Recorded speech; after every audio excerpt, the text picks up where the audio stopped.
ಗೌರಸಮುದ್ರ ಗ್ರಾಮದ ಗ್ರಾಮಸ್ಥರೇ, ಮುಖಂಡರೇ ಹಾಗೂ ನಮ್ಮೆಲ್ಲ ಕರೆಸಿ ಮಾತಾಡಿದ್ವಿ. ಅದೇ ವಿಚಾರವಾಗಿ ಮತ್ತೆ ತಾವು ಬಂದಿದ್ರಿ. ಇದು ಸ್ಪಷ್ಟವಾಗಿ ಯಾರು ಅವ್ರು ಮಾತಾಡಿದ್ದನ್ನು ಸ್ಪಷ್ಟವಾಗಿ ಎಲ್ಲರೂ ಕೇಳಿಸ್ಬೇಕು. ಅದಕ್ಕೇನು ಇದೆ ಅನ್ನೋದ್ರ ಬಗ್ಗೆ ಉತ್ತರನ ಆಮೇಲೆ ಕೊಡ್ತಾರೆ. ಎಲ್ಲರೂ ಮಾತಾಡಿ ಗೊಂದಲ ಮಾಡೋದು ಬೇಡ. ಮತ್ತು ಅಷ್ಟೊಂದು ನಾವು ಭಾಳ ಜನ ಬಂದವಿ ಅಂತಂದು ಸುಮ್ಮನೆ ಏನೇನೋ ಮಾತಾಡೋದು ಅದೆಲ್ಲ ಸರಿಯಲ್ಲ. ಮಾತಾಡೋದು ಯಾರು ಮುಖಂಡರು ಇದ್ರಿ ಅವರು ನಿಮ್ಮ ಪರವಾಗಿ 4 ಜನ ಮುಖಂಡರು ಮಾತಾಡ್ತಾರೆ. ಯಾರು ಮಾತಾಡ್ತಾರೆ?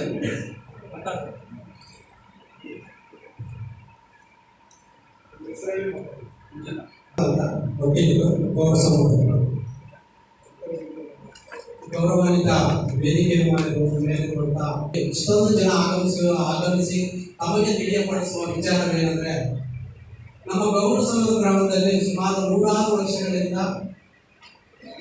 ಶ್ರೀ ಮಾರಮ್ಮ ದೇವಿ ಮತ್ತು ಬೊಮ್ಮಲಿಂಗೇಶ್ವರ ದೇವಸ್ಥಾನ ಅಕ್ಕಪಕ್ಕದಲ್ಲಿರುವುದರಿಂದ ತುಮ್ಮೂರಿನಲ್ಲಿ ಪೂಜೆ ಮಾಡುವ ವಿಚಾರದಲ್ಲಿ ಅಶೀಲ ಶಬ್ದಗಳನ್ನು ಬಳಸಿ ಜಾತಿ ನಿಂದನೆ ಮಾಡಿರುತ್ತಾರೆ. ಪೂಜಾರಿ ಅರ್ಚಕರಾದ ಶ್ರೀ ಮಾರಣ್ಣ, ಪೂಜಾರಿ ಮಾರಣ್ಣ ಮತ್ತು ಮಕ್ಕಳು ಅಶೀಲ ಶಬ್ದಗಳನ್ನು ಬಳಸಿ ಜಾತಿ ನಿಂದನೆ ಮಾಡಿರುವುದರಿಂದ ಇವತ್ತು ಎಲ್ಲರೂ ಆಗಮಿಸಿ ಮನವಿಯನ್ನು ಸಲ್ಲಿಸಬಹುದು. ಏನಂದ್ರೆ ಸುಮಾರು 50-60 ವರ್ಷಗಳಿಂದ ಪೂಜೆ ಮಾಡ್ಕೊಂಡು ಬರ್ತಾ ಇದ್ದಾರೆ. ಅದೇ ರೀತಿ ಮೊನ್ನೆಯ ದಿನ ಅಂದ್ರೆ ದಿನಾಂಕ 15/5/2026 ಬೆಳಗಿನ 3 ಗಂಟೆ ಸಮಯದಲ್ಲಿ ನಮ್ಮ ಗೌರಸಮುದ್ರ ಗ್ರಾಮದಿಂದ ತುಮೂರಿಗೆ ಹೋದಂತ ಶ್ರೀಮತಿ ಮಂಜಮ್ಮ ಗಂಡಲೆ ನಾಗರಾಜ ಮತ್ತು ಮಾರಕ್ಕ ಗಂಡಲೆ ಪೂಜಾರಿ ಲಿಂಗಯ್ಯ ನಾವು ಪ್ರತಿದಿನದಂತ ಪೂಜೆ ಮಾಡಲು ಹೋಗಿದ್ದಾರೆ. ಆ ಒಂದು ಸಂದರ್ಭದಲ್ಲಿ ಏನು ಮಾರಮ್ಮ ದೇವಿನ ಪೂಜಾರಿಕೆಯನ್ನು ಮಾಡುತ್ತಿರುವಂತ ಪ್ರಸ್ತುತವಾಗಿ ಪೂಜೆ ಮಾಡುತ್ತಿರುವ ಪೂಜಾರಿ ಮಾರಣ್ಣ ಮತ್ತು ಅವರ ಮಕ್ಕಳಾದ ರುದ್ರಮುನಿ, ಸಿದ್ದಣ್ಣ ಮತ್ತು ಮಾಂತೇಶ, ಗುರುರಾಜು ಮತ್ತು ರವಿ ಇವರೆಲ್ಲ ಏನು ಮಾಡಿದ್ದಾರೆ, ಅವಾಚ್ಯ ಶಬ್ದಗಳಿಂದ ತುಡಿಗೆ ಬಿಡುಗಾಡೆ ಅಂತ ಬೈದು ಅವರನ್ನು ಜಾತಿ ನಿಂದನೆ ಮಾಡಿ ಮತ್ತು ಅವರನ್ನು ಜಾಕೆಟ್ ಹಿಡಿದು ಸೀರೆ ಹಿಡಿದು ಎಳೆದಾಡಿ ಮತ್ತು ಅವರನ್ನು ತಾನು ಹೊಡೆದು ಹೊರ ಹಾಕಿರುತ್ತಾರೆ. ಕಂಪೌಂಡಿಂದ ತುಮೂರಿನ ಆವರಣದಿಂದ ಹೊರ ಹಾಕಿರುತ್ತಾರೆ. ಅಲ್ಲಿಗೆ ಬಂದಿರುವಂತಹ ಸಾವಿರಾರು ಜನ ಭಕ್ತಾದಿಗಳು, ಅದು ಶುಕ್ರವಾರ ದಿನ ಸಾವಿರಾರು ಜನ ಭಕ್ತಾದಿಗಳು ಅದನ್ನು ನೋಡಿ ಯಾಕೆ ಈ ರೀತಿ ವರ್ತನೆ ಮಾಡ್ತಾ ಇಲ್ಲ ಅಂತ ಕೇಳಿದಕ್ಕೆ ಅವ್ರ ಮೇಲೆ ಸಹ ಗ್ರಾಮಸ್ಥರ ಮತ್ತು ಒಂದು ಗೌರಸಮುದ್ರ ಗ್ರಾಮಸ್ಥರು ಮತ್ತು ಅಲ್ಲಿಗೆ ಬಂದಿರುವ ಭಕ್ತಾದಿಗಳು ಪ್ರಶ್ನಿಸಿದಾಗ ಅವ್ರ ಮೇಲೆಯೂ ಸಹ ಇದು ನಮ್ಮ ಊರಿಗೆ ಸಂಬಂಧಿತ ವಿಚಾರ, ಈ ಒಂದು ವಿಚಾರದಲ್ಲಿ ಏನಾದರೂ ಯಾರಾದರೂ ಭಾಗಿಯಾದರೆ ನಿಮ್ಮನ್ನು ಪ್ರಾಣ ಸಹಿತ ಬಿಡುವುದಿಲ್ಲ ಅಂತ ಈ ರೀತಿ ದೌರ್ಜನ್ಯ ಮಾಡಿರುತ್ತಾರೆ. ಅದಕ್ಕೆ ತಾವು ಗ್ರಾಮಸ್ಥರೆಲ್ಲ ರೊಚ್ಚಿಗೆದ್ದು ಈ ರೀತಿ ಒಂದು ಎಷ್ಟೋ ಸಾವಿರಾರು ವರ್ಷ 106 ವರ್ಷಗಳಿಂದ ಶ್ರೇಷ್ಠ ಒಂದು ದೇವಸ್ಥಾನದ ಆವರಣದಲ್ಲಿ ಈ ರೀತಿ ಒಬ್ಬ ಅರ್ಚಕರ ವರ್ತನೆ ಈ ರೀತಿ ನಡೀತಾ ಇದ್ದಾರೆ ಅಂದ್ರೆ ಅದಕ್ಕೆ ತಾವುಗಳು ಈ ಒಂದು ಇವರ ವಿರುದ್ಧ ಸೂಕ್ತ ಕಠಿಣ ಕ್ರಮ ಕೈಗೊಳ್ಳಬೇಕು. ಇಷ್ಟೊಂದು ಜನ ಸೇರಿರೋದು ಇದೆ. ಸುಮಾರು ವರ್ಷಗಳಿಂದ ಒಂದು ಜಾತ್ರೆ ಸೇರ್ತಿದ್ವಿ, ಸಂದೇಹ ಬರ್ತಿದ್ವಿ. ಏನೋ ಒಂದು 15 ಜನ ಸೇರ್ತಿದ್ವಿ. ಯಾವುದೇ ರೀತಿ ತಂತ್ರಜ್ಞಾನ ಇಲ್ಲದೆ ನಾವು ಸುಮಾರು ವರ್ಷಗಳಿಂದ ಯಜಮಾನ ಮಾಡ್ಕೊಂಡಂತ ಸುಮಾರು ಮಾಜಿ ಪ್ರಧಾನದವರು 94 ವರ್ಷ ಅವರಿಗೆ ಇದೇ ಅವ್ರ ಜೀವನದಲ್ಲಿ ಸುಮಾರು ಅನುಭವದಲ್ಲಿ 10% ಒಳ್ಳೆಯದು. ಇದೇ ಫಸ್ಟ್ ಇದು ಅವ್ರ ಉಪದಿಂದ ನಮಗೆ ಇದು ಜಾತಿಗೆ ಆಗಿರೋದು ಇದೇ ಪ್ರಧಾನ. ನಮಗೆ ಸುಮಾರು 20 ವರ್ಷದಿಂದ ನಾನು ಅಲ್ಲಿ ಕಡಿಮೆ ವರ್ಷಗಳಿಲ್ಲ. ಅದು ಸುಪ್ರೀಂ ಕೋರ್ಟ್ ಜಯದಿಂದ ಅದು ಜವಾಬ್ದಾರಿ ನಾವೇ ಮಾಡ್ತಾ ಇದ್ದೀವಿ. ಅದು ನಾನೇ ಮಾಡ್ತಾ ಇದ್ದೀನಿ. ಪ್ರತಿ ವರ್ಷ ಮುಂದಿನ ಎಲ್ಲ ಸದಸ್ಯರು ನಾವು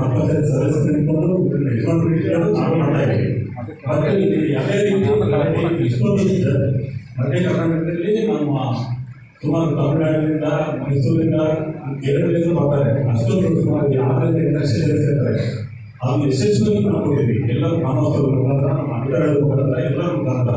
ಬಟ್ ಇದೇನು ಬೇರೆ ಯಾವ ಒಂದು ವಿಧಾನದಿಂದ ಎಷ್ಟೊಂದು ಉಪಚಾರ ಮಾಡಬೇಕಂದ್ರೆ ನಮ್ಮ ಭಾಷೆಗೆ ಕೆಲಸ ನಾವು ಗಮನಿಸಬೇಕು. ಈ ಒಂದೇ ಸರ್ ಒಂದೇ ಸರ್ ಇದು ಇಬ್ಬರು ಕೋರ್ಟು ಕೆಲಸಕ್ಕೆ ಹೋಗಿದ್ದು ನನ್ನ ಒಬ್ಬನೇ ಕೆಲಸ ಮಾಡಿಸಿ ಆ ಕೋರ್ಟ್ ಕೆಲಸ ಈಗ ಏನು ಮಾಡಿದೆ ಸರ್. ಅಲ್ಲಿ ಇಬ್ಬರು ಹೋಗ್ತಾರೆ ತಿಂಗಳು ಅಂತ ವರ್ಷದಿಂದ 72 ಅದು ಬೊಮ್ಮಲಿಂಗೇಶ್ವರ ಅಂತ ಪಕ್ಕ ದೇವಸ್ಥಾನ ಇದೆ, ಅವ್ರು ಇಬ್ಬರು ಹೋಗ್ತಾರೆ. ಇದು ಸುಮಾರು ವರ್ಷಗಳಿಂದ ಹೋಗ್ತಾ ಇದ್ದಾರೆ. ಯಾವುದೇ ರೀತಿ ಕರೆಕ್ಟ್ ಇರ್ತಿದೆ ಸರ್. ಬಟ್ ನಾನು ಒಂದು ವಾರದಿಂದ ಒಂದು 15 ದಿನದಿಂದ ಕರೆಕ್ಟ್ ಆಗ್ತಾ ಇದೆ. ನೀವು ಹೋಗ್ಬೇಕಾದ್ರೆ ನಿಮಗೆ ಏನೂ ಆಗಿರಲ್ಲ. ಅಂದ್ರೆ ನಾವು ಗೋಸಂಗ ಅಂದ್ರೆ ಇದು ಬುಡಕಟ್ಟ ಜನಾಂಗದ ಆರಾಧ್ಯ ದೇವತೆ. ಅದು ಆಕ್ಚುಲಿ ಹಿಂದೆ ಇತಿಹಾಸ ಇದೆ. ಮಾರಮ್ಮ ದೇವಸ್ಥಾನ ಇಂಥಗಳು ನಾಯಿಗಳಂತ ಇತಿಹಾಸ ಇದೆ. ಅದು ನಾವು ಹೇಳ್ತಾ ಇಲ್ಲ, ನಾವು 94 ವರ್ಷ ಆಗಿದೆ. ಅವ್ರು ಹೇಳ್ತಾ ಇದ್ದಾರೆ ಮೂಲತಃ ಅದು ಎಷ್ಟಿ ಬಗ್ಗೆನೆ ಅದು ನಾವು ಪುಟಗಳಿರುತ್ತೆ. ನಾವು ಪುಟಗಳಿಂದ ನಾವು ಇಷ್ಟು ನಾವು ಜಾತ್ರೆ ಹಾಕಿಸ್ಕೊಟ್ಟಿದ್ದಾರೆ. ಪೊಲೀಸ್ ಇಲಾಖೆ ನಮ್ಮ ಗಂಗಾದೇವಿ ರಾಷ್ಟ್ರ ಇರ್ಬೋದು, ಅವಾಗ ನಮ್ಮ ಗ್ರಾಮದಿಂದ ಹೋಗ್ತಾರೆ ತುಂಬಕ್ಕೆ. ಅವ್ರೇನಪ್ಪ ತುಂಬಕ್ಕೆ ಹೋದ್ರೆ ಪ್ರತಿ ವರ್ಷ ಸುಮಾರು ನಾವು ಉಳ್ಕೊಂಡಂಗೆ ನಾವೀಗ ಒಂದು 42 ವರ್ಷ ಅವಾಗಿಂದ ಹೋಗ್ತಾರೆ. ಎಲ್ಲರಿಗೂ ಹೋಗ್ತಾ ಇದ್ದಾರೆ. ಬಟ್ ಹೋದ ತಕ್ಷಣ ಒಂದು 3-4 ದಿನದಿಂದ ಅವನ್ನ ನಮ್ಗೆಲ್ಲ ಗ್ರಾಮಸ್ಥರಿಗೆ ಹೇಳ್ತಿತ್ತು, ನಮ್ಮನ್ನ ಬೇಡ ಅಂತಾರೆ, ನಮ್ಮ ಬೇಡ ಅಂತಾರೆ. ಹೆಣ್ಮಕ್ಳು ಏನ್ಮಕ್ಳು ಕರೆಕ್ಟಿ ಬೇಡ, ನೀವು ಹೋಗ್ತೀರಿ, ನೀವು ಏನೋ ಅಡ್ಜಸ್ಟ್ಮೆಂಟ್ ಮಾಡ್ತಾರೆ. ಎಲ್ಲೆಲ್ಲೋ ದೂರದಿಂದ ಏನೋ ಉಪವಾಸ ಏನೋ ಮಕ್ಕಳು ಸುಮಾರು ಒಂದು ನಿಯತ ಬರ್ತಾರೆ. ನಮ್ಮಿಂದ ಅಧಿಕಾರಿಗಳ ವಿರುದ್ಧ ಸೂಕ್ತ ಕ್ರಮ ಕೈಗೊಳ್ಳಬೇಕು ಸರ್. ಯಾಕಂದ್ರೆ ಸುಮಾರು ವರ್ಷಗಳಿಂದ ಆ ಒಂದು ದೇವಸ್ಥಾನದಲ್ಲಿ 4-5 ಜನ ಪೂಜೆ ಮಾಡ್ಕೊಂಡು ಬಂದರು. ಕುಟುಂಬದವರು 4-5 ಜನ ಅಂದ್ರೆ ಪಂಚರ ಕುಟುಂಬದವರಿರ್ಬೋದು, ಮಂದೇಶ್ವರ ಕುಟುಂಬದವರಿರ್ಬೋದು, ಚಿದಾನಂದ ಕುಟುಂಬದವರಿರ್ಬೋದು, 4-5 ಜನ ಕುಟುಂಬದವ್ರು ಮಾಡ್ಕೊಂಡು ಬಂದಿದ್ರು. ಹಿಂದೆ ತಹಸೀಲ್ದಾರ್ ಸಾಹೇಬರೆಲ್ಲ ಅವರಿಗೆ ವೇತನವೂ ಸಹ ನೀಡಿದ್ದಾರೆ, ಪೂಜಾರಿಯರಿಗೆ ವೇತನ ನೀಡಿದ್ದಾರೆ. 1 ವರ್ಷ ಅವರಿಗೆ ಅಧಿಕಾರ ಕೊಟ್ಟಿದ್ದಾರೆ. ಆ ಅಧಿಕಾರ ನಡೆಸಿಕೊಂಡು ಸುಮಾರು 100 ವರ್ಷಗಳಿಂದ ಅವರ ತಾತ ಮುತ್ತಾತ ಕಾಲದಿಂದ ನಡೆಸಿಕೊಂಡು ಬಂದಿದ್ರು. ಇವರು ನಿನ್ನೆ ಇವತ್ತು ಅಂದರೆ ಸುಮಾರು 1 ವರ್ಷದ ಕೆಳಗಡೆ ಈ ಒಂದು ತಹಸೀಲ್ದಾರ್ ಇಲಾಖೆಯಿಂದ ಕೆಲವು ಅಧಿಕಾರಿಗಳ ಒಂದು ಇಂದ ಕೆಲವು ದಾಖಲಾತಿಗಳನ್ನು ನಾನೇ ಪೂಜಾರಿ, ನಮ್ಮ ತಾತ ಮುತ್ತಾತ ಕಾಲದಿಂದ ನಮ್ಮ ಕುಟುಂಬದವರು ಮಾತ್ರ ಈ ಒಂದು ಪೂಜೆ ಮಾಡುವ ಹಕ್ಕು ಅಧಿಕಾರ ಹೊಂದಿದ್ದಾರೆ ಅಂತ ದಾಖಲಾತಿಗಳು ಪಡೆದಿದ್ದಾರೆ ಸರ್. ಆ ದಾಖಲಾತಿಗಳನ್ನು ಯಾರು ನೀಡಿದರೆ ಆ ಅಧಿಕಾರಿಗಳ ವಿರುದ್ಧ ತಾವು ದಯವಿಟ್ಟು ಕ್ರಮ ಕೈಗೊಳ್ಳಬೇಕಂತ ತಮ್ಮಲ್ಲಿ. ಮತ್ತೆ ಏನು ಈ ಚೀಟಿಂಗ್ ಮಾಡಿ ಇವರು ದಾಖಲಾತಿಗಳು ಪಡೆದಿದ್ದಾನೋ ಇವನ ವಿರುದ್ಧ ಸಹ ಒಂದು ಚೀಟಿಂಗ್ ಕೇಸ್ ಹಾಕಬೇಕಂತ ತಮ್ಮಲ್ಲಿ ಮನವಿ.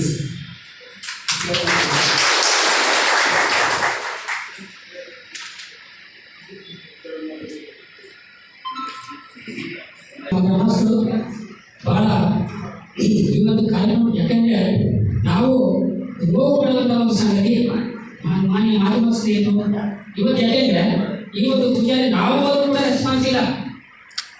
ಇವತ್ತು ನಿಜವಾಗ್ಲೂ ನಾನೇ ಹೋಗಿದ್ದೀನಿ, ಪಬ್ಲಿಕ್ ನಾನೇ ಹೋಗಿದ್ದೀನಿ, ನನಗೆ ರೆಸ್ಪಾನ್ಸ್ ಮಾಡಿಲ್ಲ ಸರ್. ದಯವಿಟ್ಟು ಇದನ್ನ ಪೂಜಾರಿಯನ್ನು ಹೊರತುಪಡಿಸಿ ನಮಗೆ ಬೇರೆ ಒಂದು ಅವಕಾಶ ಮಾಡಿಕೊಡ್ಬೇಕು. ಯಾಕೆಂದ್ರೆ ಪ್ರತಿಭಟನೆಗೆ ನಮಗೆ ಅವಕಾಶ ಮಾಡಿಕೊಡಬೇಕು. ನಮ್ಮ ಗ್ರಾಮಸ್ಥರು ಶಾಂತ ರೀತಿಯಿಂದ ಮಾಡಿ ಈ ಒಂದು ಪೂಜಾರಿಯನ್ನ ತೆಗೆದು ನಮಗೆ ಬೇರೆ ಒಂದು ಅವಕಾಶ ಮಾಡಿಕೊಡಬೇಕು ಅಂತ ತಹಸೀಲ್ದಾರ್ ಸಾಹೇಬರಿಂದ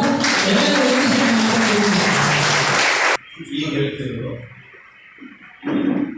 ಅದರ ಸಲುವಾಗಿ ನಾವು ಹೋರಾಟದಲ್ಲಿ ಕೆಲವೊಂದು ಸರಿ ಮಾತಾಡಿ ಏನಾದರೂ ಇದ್ರೆ ಬಂದು ನಮಗೆ ಕಂಪ್ಲೇಂಟ್ ಕೊಡಿ, ಅದೇನಿದೆ ಇಲ್ಲ 2 ಪಾರ್ಟಿನೂ ನೀವೇ ಕರ್ಕೊಂಡ್ಬರ್ರಿ.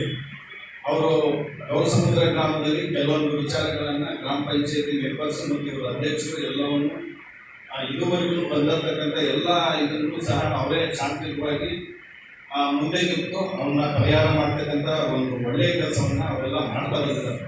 ನಾನು ಸುಮಾರು ಈಗ 1.5 ವರ್ಷದಿಂದ ನಾನು ಇಲ್ಲಿ ಸರ್ಕಲ್ ಇನ್ಸ್ಪೆಕ್ಟರ್ ಆಗಿ ಕೆಲಸ ಮಾಡ್ತಿದ್ದೀನಿ. ಅದ್ರ ಬಗ್ಗೆ ನನಗೆ ಚೆನ್ನಾಗಿ ಗೊತ್ತಿದೆ. ಈ ವಿಚಾರವಾಗಿ ಯಾವ ಗ್ರಾಮಸ್ಥರು ಯಾರೇ ಒಂದು ಕಂಡೆ ತಕರಾರಿದ್ರು ಅವರೇ ಕುತ್ಕೊಂಡು ಮುಂದೆ ಇವರು ಹಿಂಗೆ ಸರ್, ಮತ್ತು ಅವರು ಅದನ್ನೂ ಹೇಳ್ತಾರೆ, ಇವರು ತಪ್ಪು ಮಾಡಿದ್ದಾರೆ ಸರ್, ಇವರು ಕಾನೂನು ಚೌಕಟ್ಟಿಗೆ ಒಳಪಡಿಸ್ರಿ ಅಂತಲೂ ಹೇಳಿದ್ದಾರೆ ಕೆಲವರು. ಆ ಥರದ್ದು ಎಲ್ಲ ಕೆಲಸ ಮಾಡ್ಕೊಂಡು ಬಂದಿದ್ದಾರೆ. ಮತ್ತು ಮಾರಮ್ಮ ದೇವಸ್ಥಾನದ ಬಗ್ಗೆ ನಿಮಗೆಲ್ಲ ಗೊತ್ತಿದೆ. ನಮ್ಮ ದಾವಣಗೆರೆ ಚಿತ್ರದುರ್ಗ ಜಿಲ್ಲೆಯಲ್ಲಿ ಅದರಲ್ಲೂ ಈ ಒಂದು ಆಂಧ್ರದ ಗಡಿಭಾಗದಲ್ಲಿರ್ತಕ್ಕಂಥ ಒಂದು ಬಹಳ ಪ್ರಸಿದ್ಧವಾದ ದೇವಸ್ಥಾನ. ನಿಮ್ಮ ಒಳ ಚಿಕ್ಕಬೇಟಕ್ಕೆ ಈ ದೇವಸ್ಥಾನವನ್ನ ತಾವು ಯಾರು ಯೂಸ್ ಮಾಡ್ಕೋಬೇಕು. ನಿಮ್ಮ ವೈಯಕ್ತಿಕ ಹಿತಾಸಕ್ತಿಗಾಗಿ ದೇವರನ್ನ ಇದರಲ್ಲಿ ಮಧ್ಯೆ ಹೇಳ್ತಕ್ಕಂಥ ಕೆಲಸ ಯಾರಿಗೂ ಮಾಡಬಾರ್ದು. ಹೌದಾ? ಯಾಕಂತಂದ್ರೆ ಇದು ಸರಿಯಲ್ಲ. ನಿಮ್ಮ ವೈಯಕ್ತಿಕ ಏನಾದರೂ ಇದ್ರೆ ಅವನ್ನ ನೀವು ಸೈಡ್ ಇಟ್ಕೊಂಡು ಬೇರೆ ರೀತಿ ಬಗೆಹರಿಸ್ಬೇಕು. ನಿಮಗೆ ಏನೇ ಆ ದೇವಸ್ಥಾನದ ವಿಚಾರವಾಗಿರ್ಬೋದು, ಪೂಜಾರ್ತಿ ವಿಚಾರವಾಗಿರ್ಬೋದು, ಅದಕ್ಕೊಂದು ಕಾನೂನು ಚೌಕಟ್ಟು ಅಂತದೆ. ಆ ಕಾನೂನು ಚೌಕಟ್ಟಿನಲ್ಲಿ ಏನಿದೆ ಅದನ್ನ ಬಗೆಹರಿಸ್ಕೊಳ್ಳೋದು. ಈಗ ಅವರು ನಮಗೆ ಹಿಂಗಂದ್ರು ಹಂಗಂದ್ರು ಅಂತ ಓಬಣ್ಣರು ಹೇಳಿದ್ರು. ಆ ಎಮ್ಮ ಬಂದು ಒಂದು ಕಂಪ್ಲೇಂಟ್ ಕೊಟ್ಟರೆ ನಾವು ಕೇಸ್ ರಿಜಿಸ್ಟರ್ ಮಾಡಿ ಅದು ಇನ್ವೆಸ್ಟಿಗೇಷನ್ ಮಾಡಿ ಏನು ಮಾಡಬೇಕು ಅದೆಲ್ಲ ನಾವು ಮಾಡ್ತೀವಿ. ಅದ್ರ ಬಗ್ಗೆ ಎರಡು ಮಾತಿದೆ. ಮತ್ತೆ ಇದು ಕೆಲವೊಂದು ದೇವಸ್ಥಾನದ ಮುಂದೆ ಪ್ರತಿಭಟನೆ ಮಾಡೋದು ನಾವು ಮಾಡ್ತೇವೆ, ಶಾಂತಿ ಮಾಡಬಾರ್ದು. ನಿಮ್ಮೂರು ಮರ್ಯಾದಿನ ನೀವ ತಗೊಂಡಾಗುತ್ತೆ. ದಯವಿಟ್ಟು ದೇವ್ರ ವಿಚಾರ ದೇವಸ್ಥಾನದ ಇದರಿಗೆ ಪ್ರತಿಭಟನೆ ಮಾಡ್ತಕ್ಕಂಥ ವಿಚಾರಕ್ಕೆ ಯಾರು ಕೈ ಹಾಕಬಾರ್ದು. ಇದು ಒಳ್ಳೇದಲ್ಲ. ನಿಮ್ಮೂರಿಗೆ ಒಂದು ಒಳ್ಳೆ ಹೆಸರಿದೆ, ಒಂದು ಉತ್ತಮವಾದ ಒಂದು ಹೆಸರಿದೆ, ಪ್ರಸಿದ್ಧ ಗ್ರಾಮ ಅದು. ಯಾಕಂತಂದ್ರೆ ಆ ಮಾರಮ್ಮ ಇರೋದ್ರಿಂದಲೇ ಆ ಒಂದು ಪ್ರಸಿದ್ಧಿಯನ್ನು ಪಡೆದಿರ್ತಕ್ಕಂಥದ್ದು. ಅದನ್ನ ನಿಮ್ಮ ವೈಯಕ್ತಿಕ ವಿಚಾರಗಳಿಗೆ ತಗೊಂಡು ಅಲ್ಲಿ ಪ್ರತಿಭಟನೆ ಮಾಡ್ತಕ್ಕಂಥದ್ದು ಮಾಡಬಾರ್ದು. ನೀವೆಲ್ಲರೂ ಬಂದು ಅಧಿಕಾರಿಗಳು